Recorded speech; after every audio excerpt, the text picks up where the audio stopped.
Azərbaycanla Çinin mənafeləri hər zaman üst-üstə düşür. Bunu Yeniçağı açıqlamasında Milli Məclisin deputatı, Böyük Quruluş Partiyasının rəhbəri Fazil Mustafa deyib. O, Azərbaycan prezidenti İlham Əliyev və Çin sədri Si Jinping görüşünün iki ölkə arasında münasibətlərə töhfəsindən danışıb. Böyük Quruluş Partiyasının sədri söyləyib ki, Çin kimi dövlətlə yüksək səviyyədə əlaqə qurmaq həm iqtisadi, həm siyasi baxımdan əməkdaşlığı gücləndirmək hər ölkəyə nəsib olmur. Hazırda Çin kimi bir dövlətlə bu qədər yüksək səviyyədə əlaqə qurmaq və onunla həm iqtisadi, sosial, siyasi sahədə əməkdaşlığı gücləndirmək hər ölkəyə nəsib olmur. Azərbaycan bu sahədə çox böyük irəliləyiş əldə etmiş, çox ciddi işlər görməyə hazır olan bir ölkə olduğunu göstərdi və bu ölkə prezidentinin də Çində ən yüksək səviyyədə qarşılanması, çox ciddi müzakirələrin aparılması, çox mühüm sənədlərin imzalanması onu göstərir ki, Çinlə bizim əməkdaşlığımız bundan sonraki mərhələdə daha da irəli gedəcəkdir. Çünki indiki şərtlərdə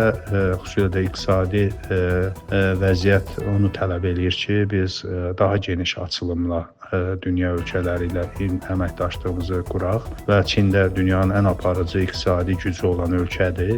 Bu məsələdə də bizim ortaq həm də dünya beynəlxalq siyasətə baxış prinsiplərimiz var. Ərazi bütövlüyü və başqa məsələlərdə hər zaman Azərbaycanla Çinin mənafeləri üst-üstə düşür. Bu baxımdan da geniş burada əməkdaşlıq spektri mövcuddur və bunu da Azərbaycan tərəfi artıq bu səfərlə yüksək səviyyədə gerçəkləşdirir və ölkə prezidentinin də bu qlobal siyasi strategiyası əslində uğurla yerinə yetirilir və bu Çində bunun əsas faktorlarından biridir. Çinlə münasibət bu səviyyədə olması, həm də ictimai birliklər səviyyəsində, partiyalar səviyyəsində də əlaqələrin geniş olması müsbət tendensiyadan xəbər verir.